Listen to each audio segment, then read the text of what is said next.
I don't remember my father's face. He passed away from illness when I was very young. After that, my mom raised me on her own. She struggled to take care of my brother, who is 10 years younger than me. We were poor, barely managing to live. So, I gave up on going to high school and started working at a local factory after middle school. I had secretly worked part-time during middle school, so I wasn't opposed to working. But honestly, it was tough seeing my peers go to high school in their uniforms. I worked hard to earn money for living expenses and my brother Paul's education. I was diligent, never late or absent from work. My boss often praised me for my attitude. It's really encouraging to see a young person like you never being late and working so hard. You might feel unwell sometimes, right? But still, you don't come in late or miss a day. It's not easy to work steadily every day like that. No, well, I don't have a father, and with my mom and brother at home, I feel I need to work hard. That's admirable. Well done. As years passed, I was trusted with more important tasks. I enjoyed it, but gradually I wanted to do bigger jobs and studied while working. I didn't want to lose to those with college degrees. And before I knew it, I reached the age of adulthood. One day, I received a message about a class reunion from the middle school class rep. Middle school, that brings back memories. I generally liked my middle school classmates. But there was one person I just couldn't get along with. His name was Bob, and his family ran a business, making them pretty wealthy locally. In middle school, Bob constantly made fun of me for being poor and raised by a single mother. He'd ruin the gym bag my mom made or tear up the notebooks she'd bought for me. Although my classmates didn't like Bob either, no one really stood up to him because his family had a lot of influence. I was no different, always being bullied and never tried to fight back. When I felt out of place in the classroom, I'd head to the rarely visited library. As there is common talk about young people drifting away from printed books, our school library was always empty. Maybe it's because you can easily download ebooks now, but I've always loved the unique smell of paper and getting lost in a story. I mostly read mystery novels, which helped me forget the hardships of my life. Opening the library door, I'd be greeted by a quiet room filled with natural light from the windows. I loved that space. One day, while engrossed in a mystery novel after school, someone spoke to me from behind. Turning around, I saw a slightly plump girl with black hair. "Hello." "Whoa, you scared me." "Oh, it's just you, Lisa." She was a classmate, from a wealthy family, and academically gifted. She also didn't have many friends, but still not as much as me. Her family was strict and didn't allow her to have a cell phone, which isolated her from the other girls. Bob, the bully, often made fun of her for various reasons. But Lisa, always calm, would just brush it off nonchalantly. "You're in the library committee, right, Lisa?" "Yay, that's right. Sorry for startling you. I didn't mean to intrude." She showed her tongue playfully. "Don't worry, you're not bothering me. You're organizing books, right? Hey, you can't reach the top shelf, can you? Want me to put the books back for you?" No, it's okay. Really." Seeing her struggle to reach while standing on tiptoes, I went behind her, took the book from her hand, and placed it on the top shelf. "See, it's easy when I do it." "Thank you." Lisa blushed. Lisa sometimes turned red like this, and it became a reason for Bob and the others to tease her. Somehow, I felt an affinity with her, as she was also harassed by Bob. She continued trying to reach the top shelf, stretching herself. I took the book from her again and slid it into the top shelf. Then, Lisa bowed to me and said, "Thank you." "No problem, you're welcome." It's rare to be thanked by a classmate, so it made me kind of happy. Lisa, looking a bit shy, suddenly offered me a book. "Here, if you like." Give this a read. It's my recommendation. Just came in, so it's still new and clean." Lisa smiled warmly. It was the mystery book I had been curious about. "Huh? Lisa, you like mysteries too?" "Yeah," surprised. "Let me know what you think when you're done." Then, I got a stamp on my library card at the counter. During my boring middle school days, the only noteworthy episode was my interaction with Lisa. As we talked more in the library, I realized she also felt left out in the classroom. Two outcasts in the class, perhaps just licking each other's wounds. But still, every time I met her in the library during breaks or after school, my heart felt healed. I wonder how everyone is doing. It's been a while. Wanting to see my classmates again, I decided to attend the reunion. I was also faintly hoping Lisa would be there. On the day of the reunion, when I arrived at the venue, everyone was already there. Seeing me, they said, "Were you at work? Thanks for coming." That's when it happened. I was spotted by the person I never wanted to see. Bob saw me and remarked, "You still look poor. How old is that hoodie?" pointing at my slightly pilled hoodie. Bob, on the other hand, was wearing a brand-made suit and a fancy watch. The reunion I had been looking forward to turned sour with his arrival. I chose a seat far from Bob to avoid him. Then, a woman next to me offered, "Beer, anyone?" I turned, saying, Thanks," and then, "Oh," in surprise.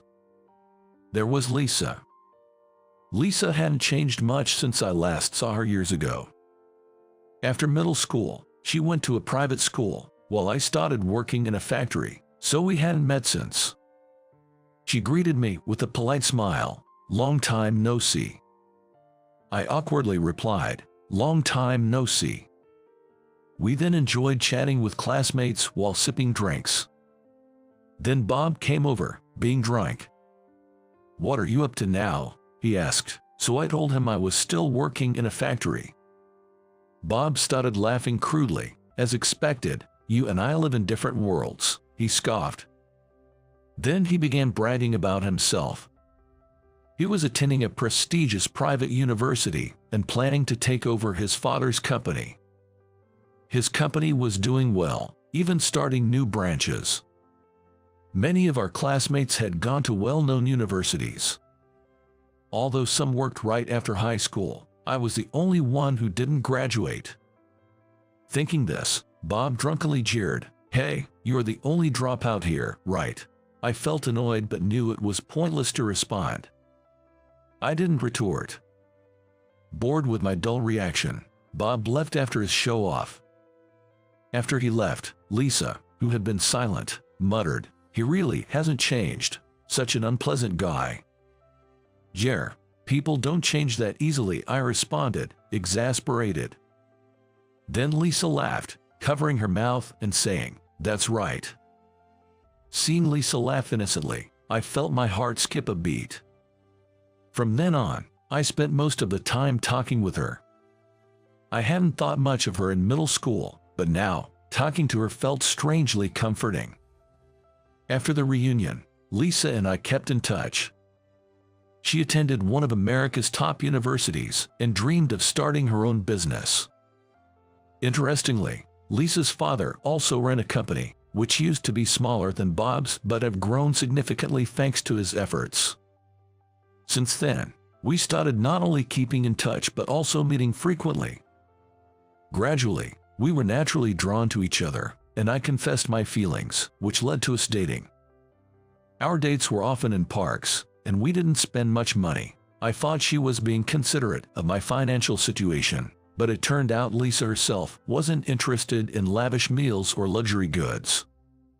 I think that modesty is one of her best qualities. Years passed, and Lisa graduated from college. We were still going strong as a couple. After graduating, Lisa joined her father's company. She worked hard every day, despite being busy. Then, one day, she made a surprising proposal.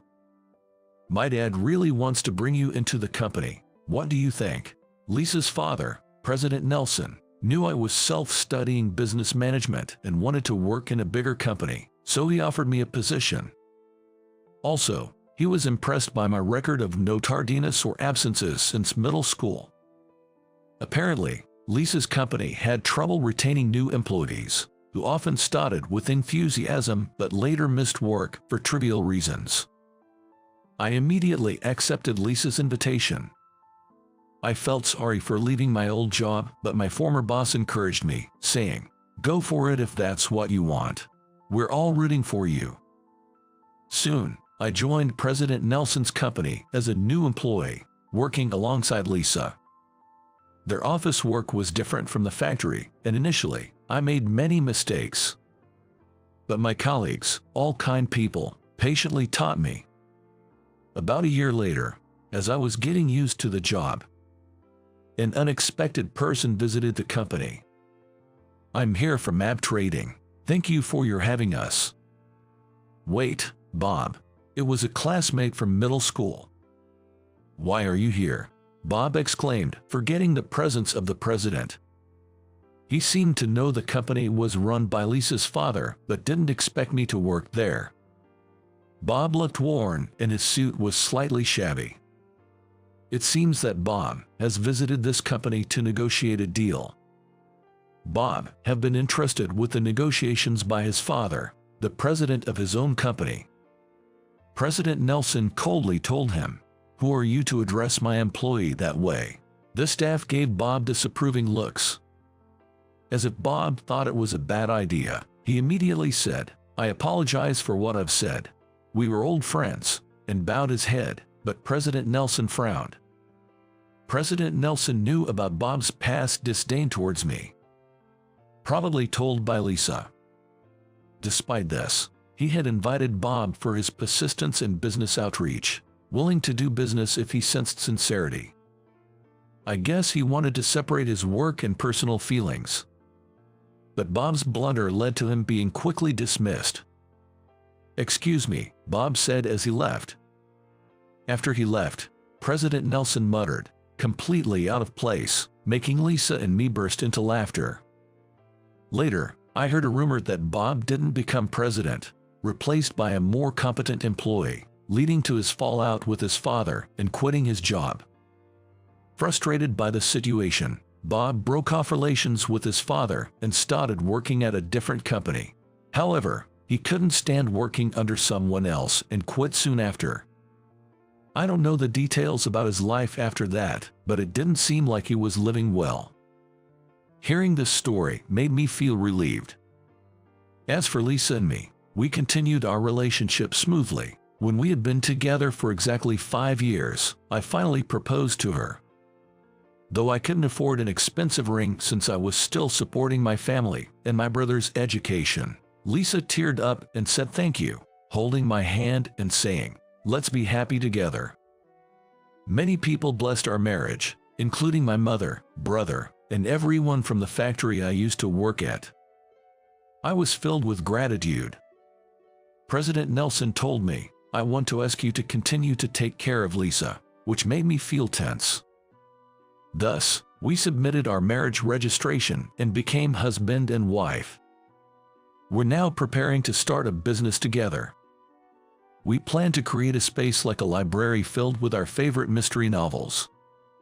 I expect we'll face many challenges ahead, but I'm sure we can overcome them together with Lisa. I vowed in my heart to be happy with my beloved Lisa.